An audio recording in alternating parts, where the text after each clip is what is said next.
So I will function to help everyone with some questions and certainly try to keep track of time. Looks like we've got an hour and 15 minutes with a 15-minute break. So I believe that's the format. We're just a couple minutes past less 15, 5 minutes. And I would like to open up and have the speakers tell a little bit about themselves and introduce themselves, and then I think we'll move on to some question format. So who'd like to go first? Okay, I'm on the end, so I guess I'm first. Hi, I'm Rebecca Slitt, she, her. My day job is with Choice of Games, editing and writing interactive fiction. LARP-wise, I've been LARPing for, 22 years in a variety of forms. Boffer, parlor theater, blockbuster. I've tried a little of everything. And this is my first living games, and I'm excited to be here. Hey, I'm Liz Gorinsky. Not exactly day job, but I spent 15 years editing speculative fiction, science fiction, fantasy, other speculative genres, novels and short stories, short story books. And then on the side, I started LARPing and largely kept those two separate, but I've always been interested in kind of lessons that they can teach each other. So I play games, I facilitate games, I design some games, and I'm interested in talking about those intersections. Hi, I'm Mark Hill. In my day job, I am a film professor at Alabama State University, and I've been doing parlor games for about 21 years, and I'm one of the game designers for Peculiar Crossroads Productions. We just put on Armistice Arcane in January, so we're just now trying to get into the blockbuster market here in the United States, and that's why I'm Lizzie Stark. I've been LARPing for about 8 years. In my day-to-day life, I have training as a journalist. And I write narrative nonfiction books. My first book was about LARP. That's how I learned about LARP. And since then, I've gotten involved in a variety of game writing projects, including the LARPs from the Factory collection of Norwegian LARP scripts from the Norwegian LARP factories. Hashtag Feminism, which was a collection of 34 nano games produced by participants from 11 different countries.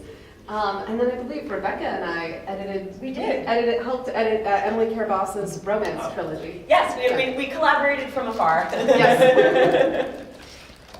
So my next question is, do we need to use the mic, or can everyone hear us? I just want to, if you can't hear the conversation, we'll use the mic and pass it around, but if you're fine, just let me know, otherwise, and we can use the mic at some point, if you feel like, just raise your hand in the back and maybe wiggle your fingers or something. Okay, so the first question we have is, I'd like to open up with a little bit about what you might think LARP writing and real writing means. So we'll just do like a quick sort of introduction about what the subject matter could be. And we have a couple of prepared questions that we can go through. So maybe just say, what do you think LARP writing versus real writing means? What interests you about this panel? Well, I mean, all writing is real writing. I want to say that. I think what the distinction was intended to be was LARP writing versus fiction writing, or LARP writing versus novel writing. And I think that there's also some specific kinds of writing that go into making a LARP that you don't often see in other contexts. The specific concerns of a character sheet, or a world building document, or the specific rules and mechanics that go into writing a LARP. And those take specific skills and have specific goals that you don't often see elsewhere. And that's one of the things that interests me, in addition to sort of the construction of narrative that happens differently in different forms. I'll cop to writing this panel title, and the scare quotes in the panel title are deliberate and I think important to this discussion. It's sort of, I think, part of the posture of, I encounter a decent amount of professional prose writers, and some of them are like very game for kind of a more ephemeral fields of writing, but there's a decent number of people that are like, especially if they're professionally oriented towards selling their writing, they're kind of like, why would you do something that is in a medium that either can't be monetized or can't be kept in some fashion? And kind of, if they build a hierarchy, they're like, well, things like, publishing a book is way at the top, and then a magazine might be below that, and then you have like something like, that goes away way like a game writing or is not considered to be literary in that fashion, and then maybe you have fan fiction at the bottom. And like, so I think it's kind of breaking down that notion, either that something on one end of that, or like on one part of that continuum is in any way, it's definitely qualitatively different, excuse me, it's different in a sort of descriptive fashion, but not in a better or worse kind of fashion. And also, I want to talk about the fact that writing in Larp can be good. It can also be bad. And so what does that mean? And in relation to things that are normally described from a, from a, I guess, a literary quality perspective. That's great. Yeah. For me, it's about immersion, right? I mean, it's when you LARP, you are being asked to inhabit a body that is not your own, and how does the writing facilitate and speed up the process of immersion? Like, can you get into the character with just a few paragraphs or a few pages enough to live it for 4 hours or 8 hours? It's like, how long can that go? So it is, I'm an academic writer, which is not probably what this panel is going to be talking about at all. It's a different, that's what I thought they invited me for, was to say, well, this is how it's going to differ from academics, but I think it's going to be a lot more fruitful to talk about all of the stuff they don't do versus that. So. For me, it has to do with cognition. When I'm writing not in a LARP context, I'm writing usually to immerse people in a narrative, or like I want you to get sucked into what I'm writing and go on the journey of the story with me. But LARP writing is writing for a really different audience. You're usually writing either for a player or for a facilitator, for somebody who's going to do something very active with the words that you've written. And so I think a lot of the rules of writing, fall away when you start talking about how to write for LARPs. For example, if I'm telling you a beautiful story about 3 blind mice, see how they run, narratively, I don't have to repeatedly tell you how the mice run. I trust that you will remember. But in LARP facilitation, repetition is more important because the LARPs that we write are complex. They have a lot of moving parts, and it's really easy to forget something critical. So yeah. So while I would tell one narrative in like a narrative book format. When I'm thinking about LARP writing and LARP script, I think a lot about repetition and how to prevent people from having to flip back some pages to remember the stuff that I just told them. Okay, thank you. So I'd like to start with our first sort of formal question. And I think probably a good one, at least in my mind, might be to discuss characters. So the question is, how is it that you would approach characters, and how is it that was different in a LARP versus a different form of fiction? What's the difference? What really kind of creates a good character in your mind when it applies to a LARP versus, like, say, a piece of fiction or something like that? And I guess if this format works, would you like to start? I nominate someone else to start the next one. I don't mind, but let's mix it up. Yeah, I think building on what Lizzie was saying, in a LARP, you need to be a lot more direct about things. When you're writing a novel, you can leave a lot more up to the reader's interpretation. It's better to put some things in subtext, but when you are writing a LARP character, a person is going to pick that up and read it, and what they want to know is, what am I like and what do I do? And it's much more desirable and much more necessary to just say that outright in a LARP character description. Like, don't imply what the character is like by showing how they act in a subtle conversation. Just say, this person is impulsive, this person is enthusiastic, and here are some ways you can do that. That sort of breaks one of the rules of writing. Everybody's always saying, show, don't tell. For a LARP character, a lot of times you need to tell. I think one of the biggest differences is going to be what is kind of left out of the, the literal description, the text that either the reader or the player or the facilitator gets. And where that's filled in, in a live game, most of the sense making is going to be filled in sort of between characters. You can give somebody a paragraph and expect that the result can still be coherent because you are forming something kind of like in a live fashion that details accrue as you go. Whereas I think that if something is being set down in a permanent fashion, writers are probably going to do a lot more background work in terms of maybe they're going to plan out 4 novels in advance because they need to know if they're seeding a character detail that is going to be a problem way down the road, because that kind of consistency is going to be expected to remain in effect throughout the entirety of the fiction creation. So I think people pay a lot more attention to kind of like what little signals can tell, because readers are obsessive about retaining those details. And we have, I think, the alibi in games where even if you did set something up, if it turns out to not be a thing that you want to work with going forward, everybody is pretty okay with kind of rewriting that story going further. We also accept that as co-creators, while we're playing, that maybe we do something wrong to start, and then maybe we need to renegotiate that going forward. And there's, I think, less tolerance for that in fiction. That's considered kind of bad writing. Yeah. So for us, I mean, my company focuses on one-shot blockbuster Larps at this moment, and we've been running smaller ones for about 10 years. So we have a very extensive character creation process. We have 6 to 7 page character backgrounds. Those backgrounds are broken up into a narrative, but then to be as explicit, we then break it into motivations, into character relationships, so you know who you're coming in with and how your relationships are with them. So you have to have this extra level of explicitity when you're running it only one time. Character traits, goals, or if that is necessary for the aspect of the LARP, sometimes it's not.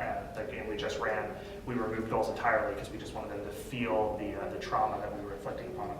As Jeff can attest. And the other trick is I break, and I can't believe I do this in my fiction writing, is I use the second plural, the second person pronoun, you, which is so intimate. And that's how we write our character sheets, is to establish that level of intimacy with the writer, which I could never ever do in any other form of fiction ever. So it's all about finding a way to immediately connect. I know I just said that before, but it's character writing is what we do. Sorry, can I ask, how did players react with no goals? It was beautiful. I don't want to go too long into what the game was, but it was a dystopian game where they were in a heavily bureaucratic world. And so we gave them connections and relationships, and we revealed things about their character, their past that they were not aware of previously. And it was grueling and brutal and bureaucratic because they had a lot of forms to fill out and repetition to do. And then we killed them all. And it was pretty much one of the most amazing moments of LARP that I've ever had. And so it worked really, really well. But it's not something that we would do for money for like in a big blockbuster scenario. I mean, we know all these players, except for Jeff, and it worked out. Well, what, you don't know me, or you know? It was your first time there, so. I did a study of character sheets with, or ways of creating characters with Alessandro Canosa, who used to teach over at Northeastern. And we just kind of did a taxonomy of the methods that we had seen out there. And, you know, some LARPs create the characters through relationships. Some LARPs create the character through voice on the character sheet. You can do it with objects. There are lots of different ways to render a character on paper. For me, it comes down to the Forum in Rome. I don't know if anybody has been there or perhaps seen a picture of it, but there are all of these freestanding structures like archways and columns with pediments on top of them. And it's very beautiful and it's very evocative to be there, because as you see these pieces and fragments, you're able to fill in the rest with your mind. And I think that's what character writing is really like. You don't want to give somebody a fully built temple, because then there's nothing left for them to add to the creation. You want it to be an evocative fragment that's enough to give them a path that they can play on as the LARP goes on. And that's unlike what happens, of course, in regular literature where we've got the iceberg model, like the whole thing is there in the mind of the writer and you just see the tip. The Hemingway iceberg analogy, I don't know if people are familiar with it, it's that you see the top small bit of the iceberg. That's the actual short story, but there's all of the deep emotional context below. So you don't want to do that in LARP writing because you want the players to create their own emotional context. And I've seen some frustration in some game designers, some new game designers, who want to create that iceberg model, and when they hand it to the players, and they run off in their own ways that they're going to do anyway, and it gets really, it builds their tension and frustration when they should not have that in the first place. And I think it's good to design for, because even when you think about handing a short story to somebody, I mean, think about your literature class in high school or whenever. There are so many different interpretations that you can get out of the one piece of text, and so you just have to go ahead and design for it. Because if you have something really specific in your mind that, you know, what's the LARP saying? No plan survives contact with the enemy, with the players. I'd like to move on with the next question. And those of you I'll open it to you. So the question is, so many of us play games that originate in other languages. So while the first stage of this, the literal translation is relatively known territory, there's a lot more cultural context that could come into play, such as differences in the source and destination culture, in terms of cultural touchstones, character norms, terminology, instructional or GM style, expectations about safety and content warnings. Do changing or addressing some or all of these questions fall within the scope of translation, or is this making a new hybrid game?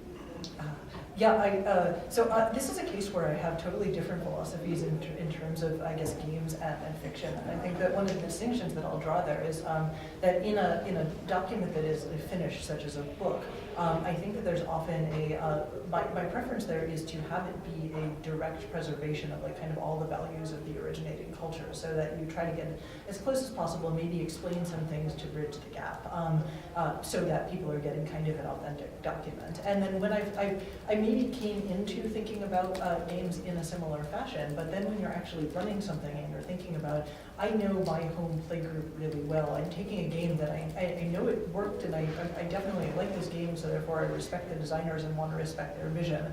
But also I can imagine doing this game without something that might be expected in my home context, such as like a certain amount of kind of, I guess, safety protocols, or maybe there's characters that don't make sense here, or characters that will go badly awry, or characters that will be perceived to have kind of a different cultural weight, or even potentially kind of like be somewhat problematic in the home culture. And I've had qualms about potentially thinking about adjusting those things because of usual like respect paid to the originating designer. But then also you're considering kind of the safety and well-being of the people in the room, and also needs that we know need to be met for them from running previous games with them. And so I guess in a case like that, I do think that whether it's kind of the most respectful to the game or not, sometimes I will sort of instill small tweaks on top of potentially things that might have already been made during the text of the translation.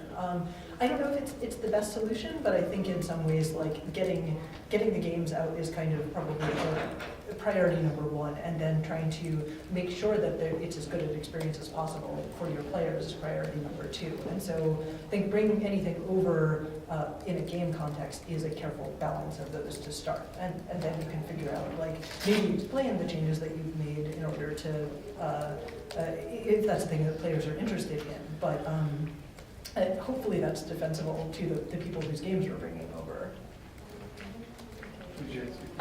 Yeah, I agree. So this is something where I have you have way more experience in this than I do. I have experience as a player who has played a few translated and adapted games. Yeah, and I agree. It's a careful balance. It needs to be weighed against what your players expect, what your players want. But I think in an inherently collaborative and self-generative medium like this, there's always going to be something that your particular group is going to bring to that LARP, even if no matter what language it's being adapted from, no matter what you're changing. So I think that, that's just another step along the continuum. I have no experience, so.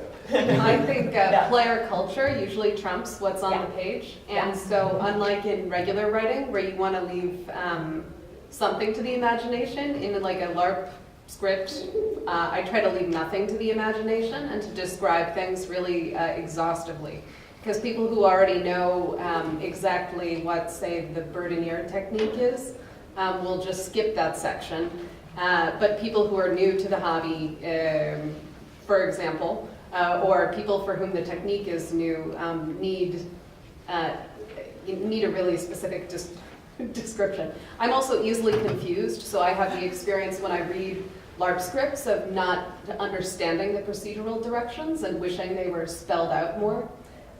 So I think when you write for a LARP script, you have to be aware if you have the curse of knowledge.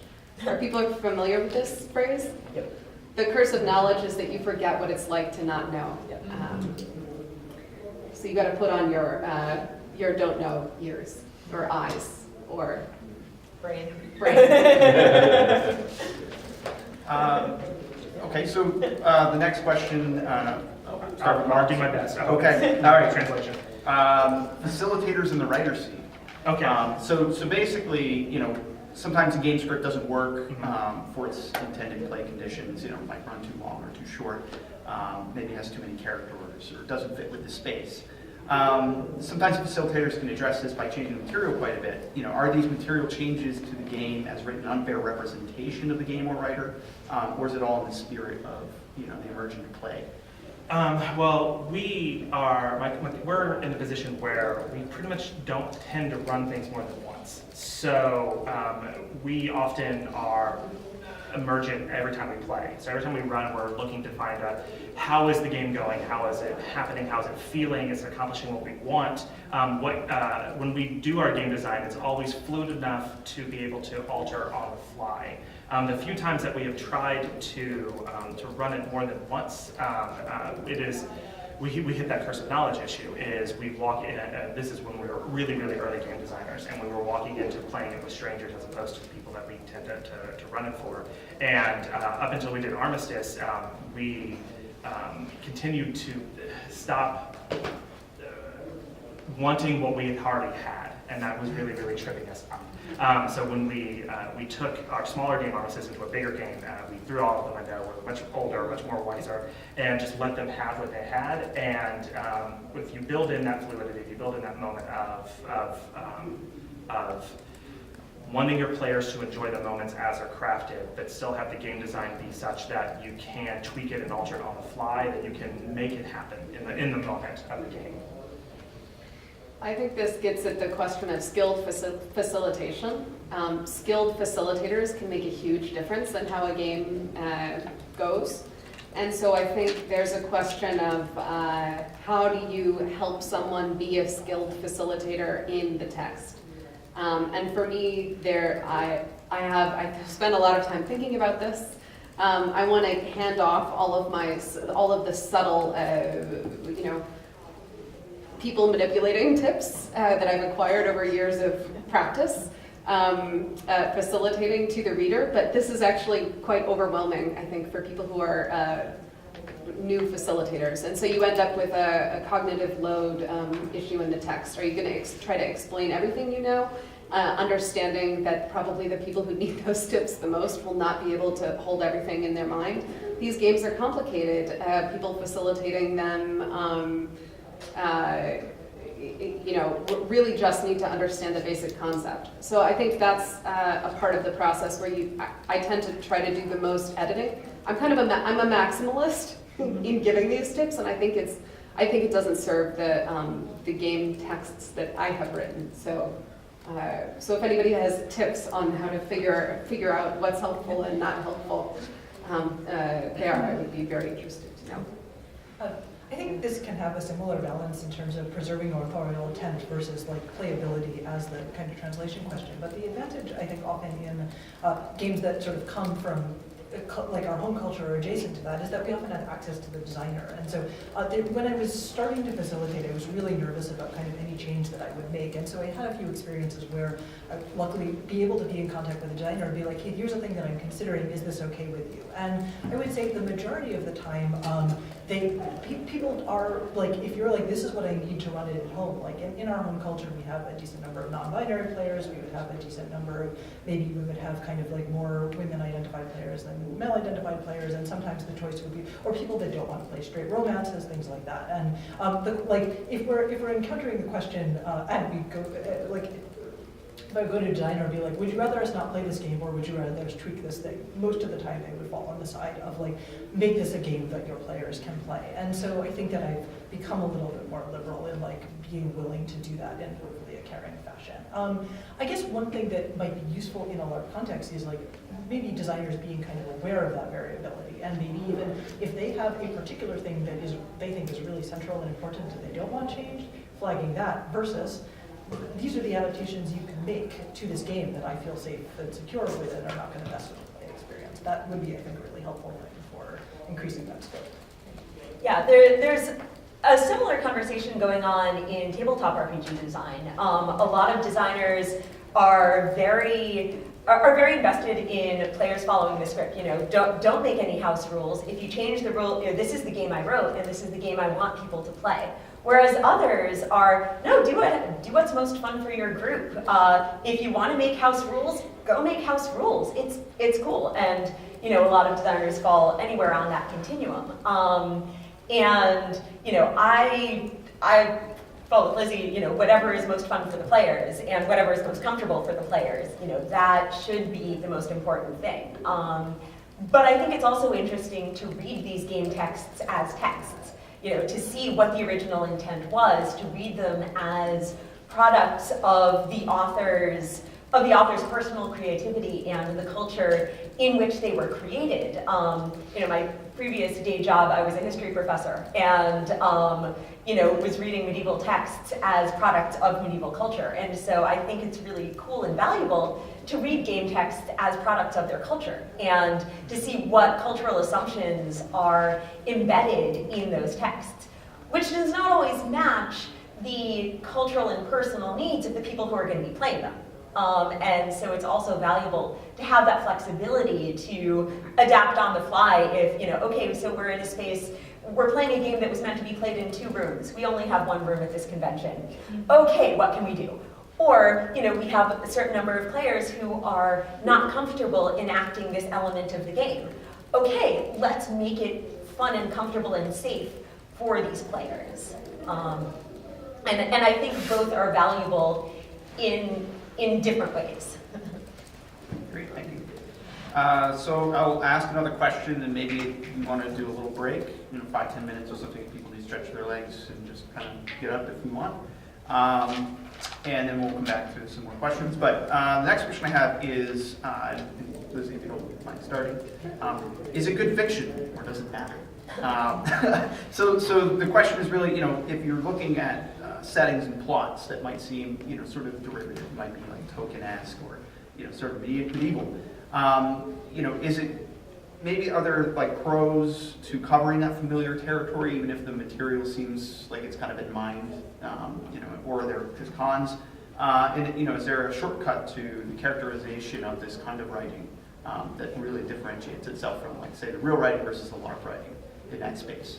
Well, I think with fantastical worlds not based in our own reality, you always have to make more effort to create the shared fiction of the world, right? We all agree about what living games is like on a basic physical level. We might not have the same agreements about, say, elves in Middle Earth, or, you know, my idea of Middle Earth may be quite different from somebody else's idea of Middle Earth. So I think you have to be more specific. For me, I mean, I think that's also a question about what kinds of experiences do you like to have and create. So for me, I like to feel feelings when I LARP, and so I think LARP design is a lot about what my journalism mentor called the periodic table of human emotion. These are the basic human emotions that we can access in different stories. So for example, not everybody can relate to nerds rolling dice at the kitchen table, but everybody can relate to the concept of friendship, like connecting with your friends through shared activities. So that's like that's the difference between plot and the emotion you're going for. So for me, I'm interested in those fantastical settings insofar as you can get the kind of universal human emotions out of them. And I'm less interested in the kind of exciting trappings of genre writing. But I know other people are different. Yeah, I mean, there's audiences for both, right? I mean, there's when we we wrote for the Game Theater's Dragon Thrones style, and we started out writing an entirely unique world with a lot of unique elements, and as best as we could. And they came back and said, no, that's not what our players want. Our players want a very, very traditional, a very, very specific experience. So it's really what the players are looking for, because you have players who want to have that goal-oriented, familiar fantasy trope style, and then you're going to have those who want to have a more variety, emotionally laden, and this is like LARPing to goal or LARPing to emote. And you got to figure out what you want to do as a game designer and what the players, both your local players if you're doing local for LARPs or if you're doing a more global thing, what are you trying to attract? What kind of community are you trying to build? I feel like a little bit of a villain in this regard, because while I'm theoretically very excited by fantastical trappings of things, I've also kind of been reading science fiction and fantasy slush for like over a decade. I discovered that there's like certain there's certain things that I have like insatiable kind of curiosity and interest in, and mostly like science fiction stories are still kind of new and exciting to me. But in the gaming context, a lot of kind of like, especially like fantasy and steampunk things, or post-Tolkien fantasy and steampunk things I'd encounter, like I would have the reaction of it would basically give me kind of like deja bleed, where I'd be like, oh my god, this is a bad fantasy novel, I don't want to be playing this, and which I feel sort of terrible about, because I think that they're bad fantasy novels for a reason, for the reason that you there's a power in accessing those tropes and in like playing out familiar narratives that people know, because it's a shortcut to being able to understand what's going on in that world.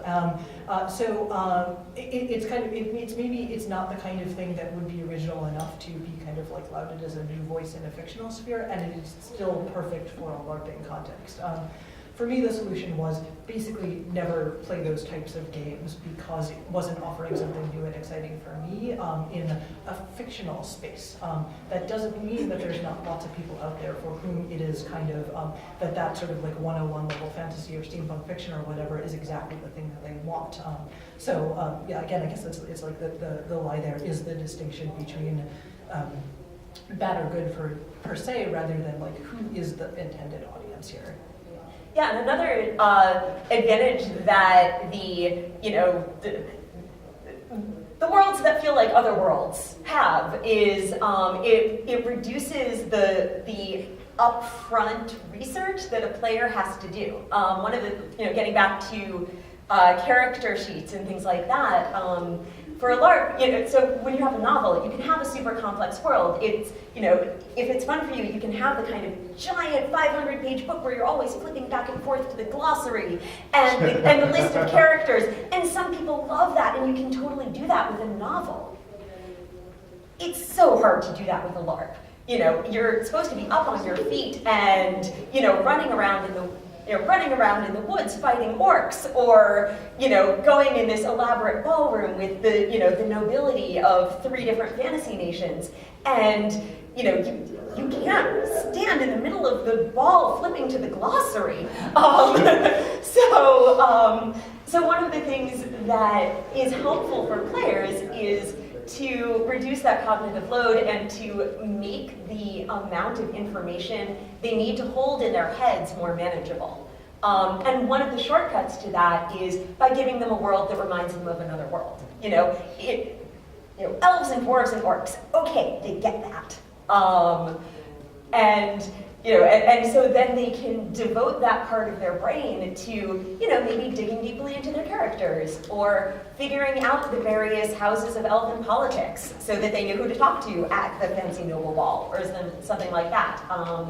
But again, if you're reading a slush pile, like, it's not gonna give you necessarily a practical advantage in that same way.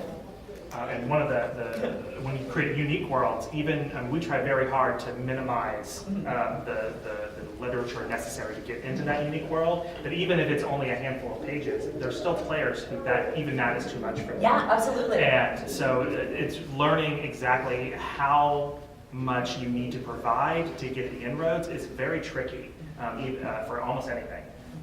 And that's also a design question, right? What 3 aspects of this fantasy world are most important to the game that we're about to play? If you have more, not everyone will remember. Yeah. Great. So we'll just take a brief break. So it's 11:55 now, so we take maybe 5-10 minutes to come back here and start at 12:05 and finish out at 12:30, I believe, at this panel. Is that correct? Yes. Sounds right. Yeah. That is correct. All right, great. So yeah, floor to you. 10 minutes break.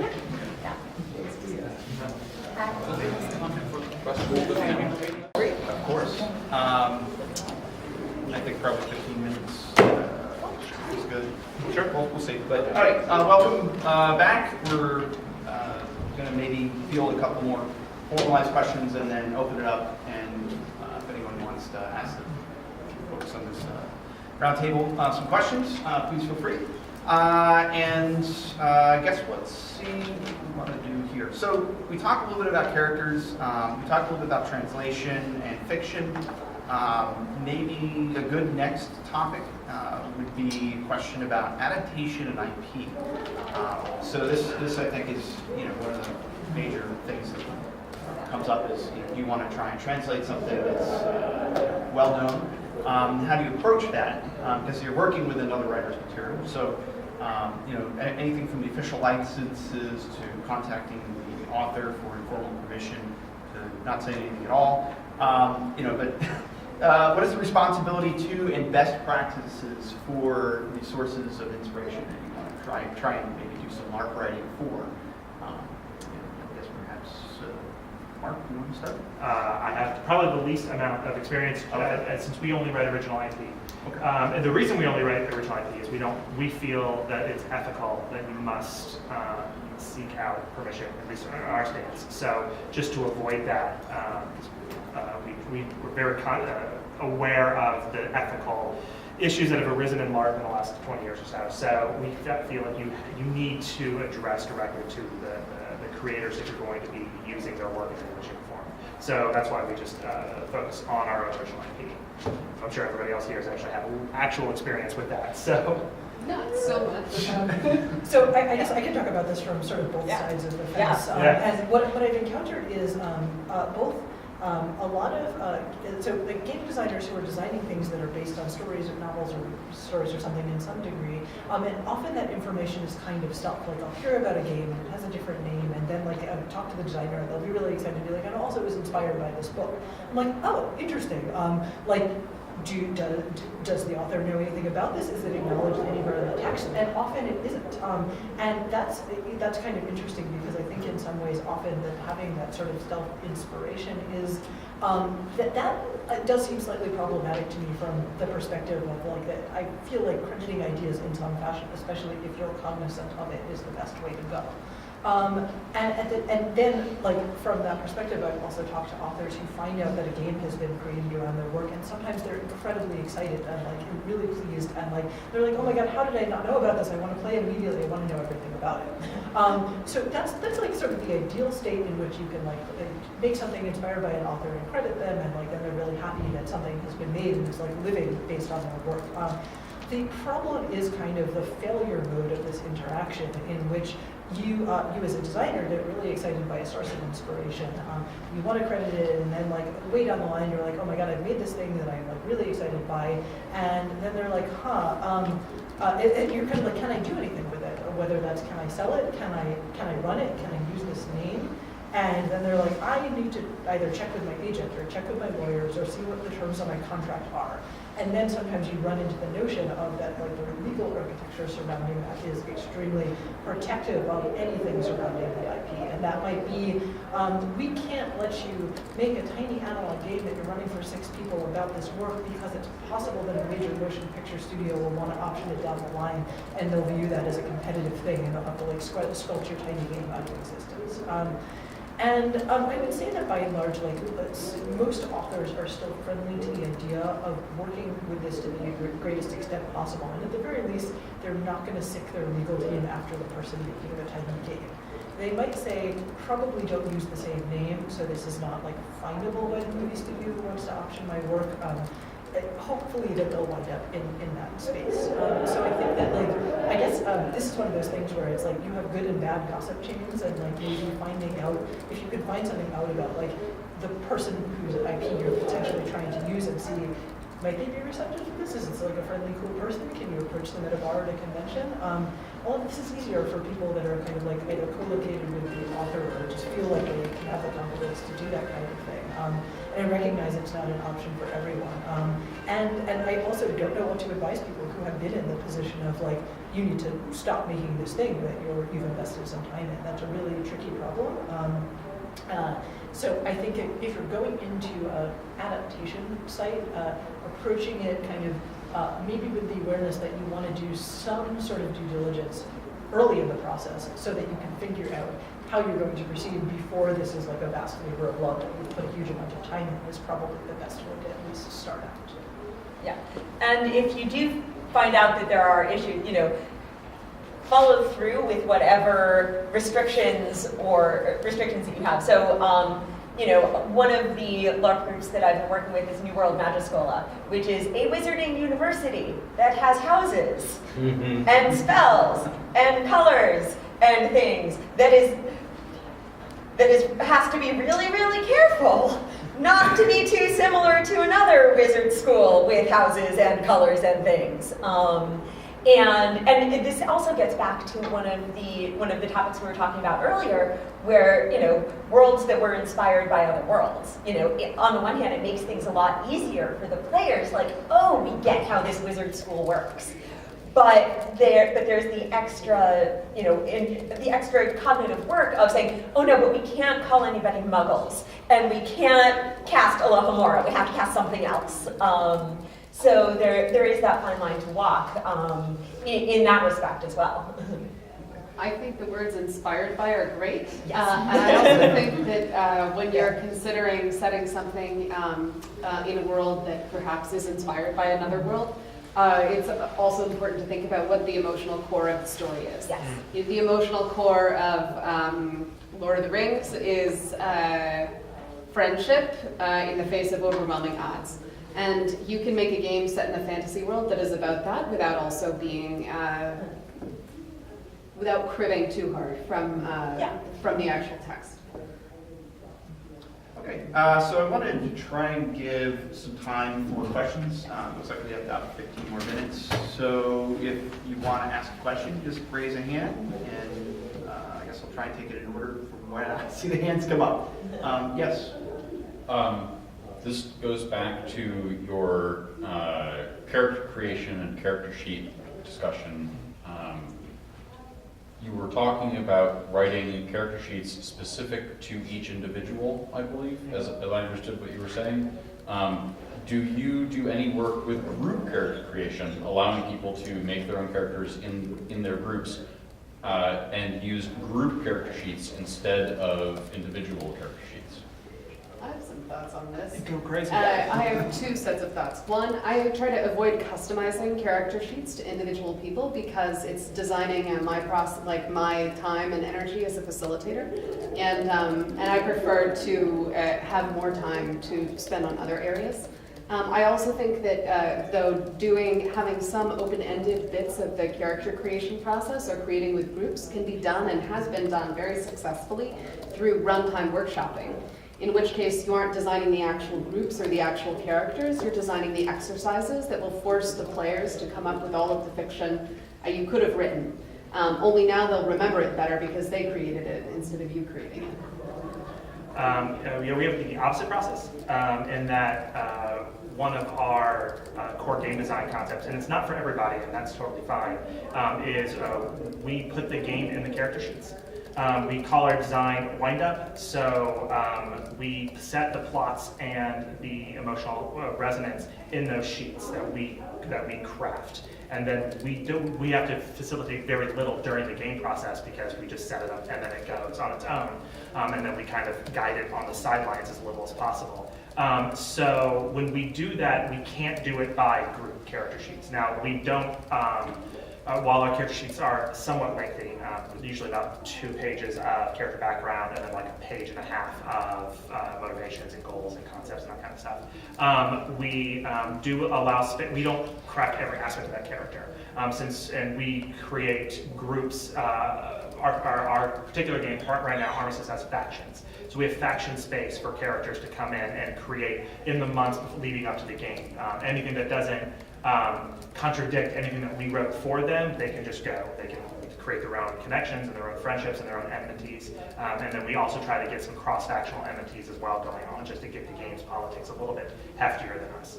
But we know that is a very unique style, and it is absolutely not applicable to black box games or any other kind of game.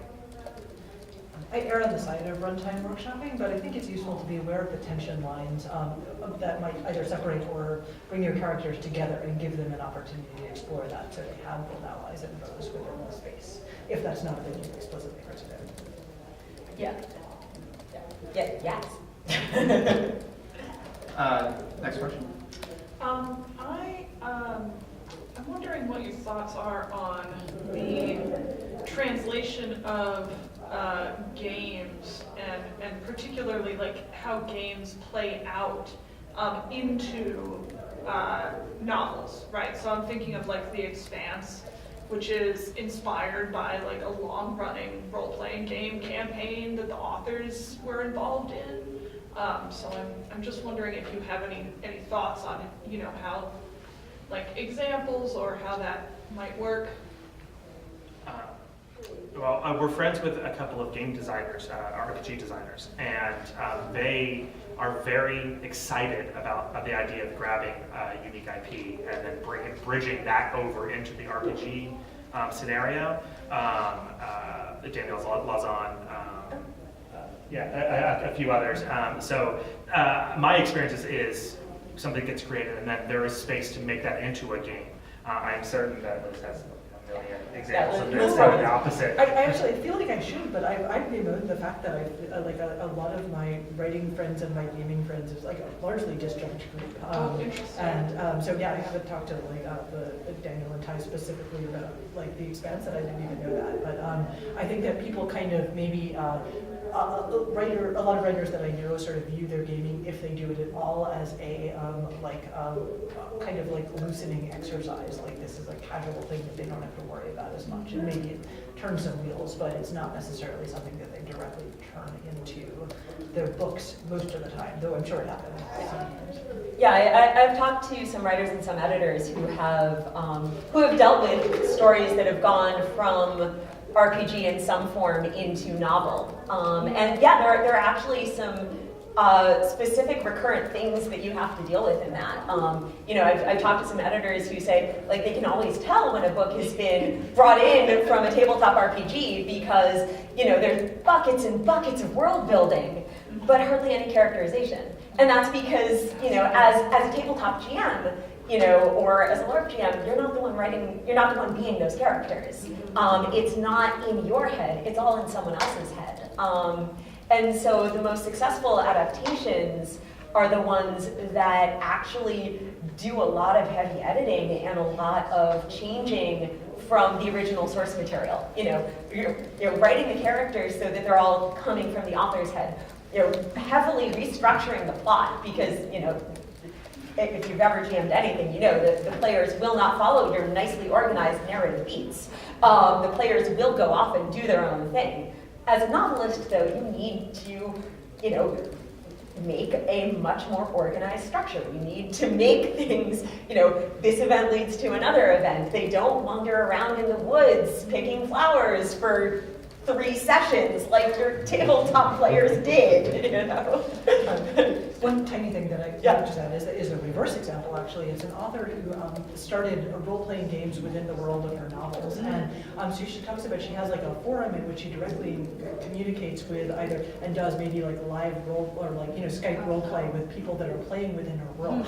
And she mentioned that as being exceptionally useful for debugging world elements. Or expanding the boundaries, right? Where you're kind of like, because gamers have so much time maybe compared to the time, or like time to like obsess about particular details. So she's kind of like, oh, this person just worked out like this entire trade route system that I didn't really think about fully, and now I'm both going to revise this prior book based on that and incorporate that into the next novel set in that world. And so do they put them in like the special? Oh, yeah. place? I was actually just like, she, in the acknowledgement, she's like, here are 2 particular role players that were playing, and this is a Deborah Christian. So, yeah. I also think there's some tension inherent in the role-playing versus writing process. I have been to an artist colony several times. I've brought role-playing games with me, and trying to play, for example, a tabletop campaign with other writers is hell, because everybody wants total authorial control of this story, and that's not how it works when you play the game. I had a question over here. Did you No. Oh, okay. I thought so. Okay, go on. Next question. So this is in reference to sort of an earlier comment that a lot of you brought up in terms of like Lizzie said you wanted to. There's so many things in your head in terms of like the best practices for running a specific game and how it is difficult to include those. I, for one thing, the Pocket Guide is like what provided me with every heuristic I've ever needed, and I think it's incredibly valuable. How do you feel about like secondary, supplementary texts that provide those heuristics that you can't provide, that you feel uncomfortable providing in script, for instance? Yeah, that kind of speaks to how I like to organize a Larp script, which is I want to have the very most bare bones stuff, where you absolutely have to know this, or you literally cannot run the game first, and then you can kind of embroider and elaborate later. Because the thing about a Larp text is that or a Larp script is that you're writing for many different audiences with different tolerances. So I think Maury Brown talks about having the learning handholds. So you want to provide different handholds for cognition in your text. But in general, I find that people don't want to read really long game texts. So I have some game texts that are like 30 pages of how to run the text, and I think if you actually read the whole thing, you would really know how to do it well, but I kind of doubt that most of the people running the games have read it. So so also you want to provide different sets of materials, right? You want to have that GM cheat sheet that just has the bullet points. And it's hard when you're doing the design to strip the design down to what is actually essential, and I think it's hard to know what is actually essential until you run your game, I don't know, 10 or 15 times, some arbitrarily large number, and you've been able to see different failure modes. So that's something I think the indie RPG, like tabletop community does really well, is they just play test the ever-living snot out of their games, and so by the time a game actually gets to publication, kind of that essential kernel is discovered. But we're all experimenting all of the time. We're all prototyping all of the time, and it can be you can provide a game experience for somebody that was magic, and it's hard to locate like exactly where what produced the magic. Was it that thing I just casually added in, that comment I casually added in to the workshop at the end of the workshop, or was it something that was inherent in the physical objects, which are harder to if game design is handing out 10 character sheets and giving people these 3 instructions, that's a lot easier to replicate than like you need to read your players and like stand them a certain distance from each other and you press gently on their shoulders, but only at a specific time. Yeah, as an example of that, when we did a More Perfect World this last weekend, everyone was in scrubs of different colors to associate which group that they were a part of, and the game masters were all in black, and we had to both modulate close distance, because we basically stalked them throughout the game to up that feeling of being surveilled at all times. But we also had them do very, very mundane tasks for several. So we had to estimate on site how long was too long. Like how long was doing bureaucratic tasks for an hour? Was that too much? And that's really hard to. You just can't teach that. It's like play until you feel like they can't go any further without breaking. Well, what does that mean? And that's very, very difficult to set down. It's kind of something you have to learn as you play. I have a lot of thoughts and feelings about instructional design, and a lot of it came from kind of facilitating a bunch of games before I started designing and trying to figure out. I'm a relatively nervous facilitator, so I would, I think for at least like the first 10 games that I wrote, probably I will still do this in the future. I would kind of basically rewrite the entire large script to tell me exactly what I needed to do at what moment, and while interrogating them, trying to figure out something, especially for a game that I hadn't played before, I would kind of try to, I guess, pinpoint like both what needed to happen when, but also try to figure out why in case I wasn't sure what was happening with something. And as a result of that, when I'm writing scripts, I want to put a lot of that information in, at least from in a conversational perspective, of kind of like, here's why, here's what we think this workshop does. And so at least if somebody wants to, so my hope is that even if it's a longish, if that makes a longish script to begin with, somebody reads through it once, but then you can use kind of like a typographic design so that the next time they go through, when they're actually running the game, hopefully it's easy to pick out the parts that are actually actionable, and so that they don't miss the things that wind up being important, but also they have in the back of their mind somewhere the why of it. Yeah, and this is where, the different styles of writing and different types of writing can be really important, because, we who are writing the scripts need to highlight which things are important and why, and to build in those conditionals that the facilitator will need to understand. Like, if you have more than this number of people in the group, you need to think about this. If you have people, with this, if you're running this late at night, this is something you need to consider. And so, yeah, that kind of instructional design and that kind of intellectual scaffolding is something that needs to be built into the script. And that's something that, yeah, sometimes you can only know that it needs to be there if you have run it a lot of times. And I think this kind of speaks to a moment that that game writers are having now, which is the games that require super skilled facilitation are not being designed as much, or if they're being designed, they aren't being put out into the world in the form of Larp scripts. We've had a huge movement to make games, and it used to be there was a huge dearth of games that were easy for somebody to just pick up and run or play. And I think it's wonderful that we have all of the new kind of low barrier to entry games. But I also love skilled facilitation, and I miss it, and I hope it makes the design come back soon. I think one final question. See, handed. Okay. Would you like to ask a question? Sure. So I was curious about if you had any thoughts on the practice of when there are like rule books, mainly for tabletop role-playing games, but to have fiction of the world that the game is set in, like in the book. Because sometimes I read and I'm like, oh, this is cool, it gives me flavor. Sometimes I'm like, why is this here? This is so boring. Skip to the rules and stuff that I want to actually consume. I wonder if you have any thoughts about that in your work. I'm strongly anti-flavor text. I think like 3 lines max. The audience for books on games or for how to facilitate a game is the facilitator, and just speaking very selfishly from a very specific point of view, as a facilitator, I just don't care too much about the flavor text. I want to know how to run the game, and the players will provide all of the flavor text I need. But I know other people love and adore flavor text. I'm very goal-oriented when I'm reading a game script, which is not true for everyone.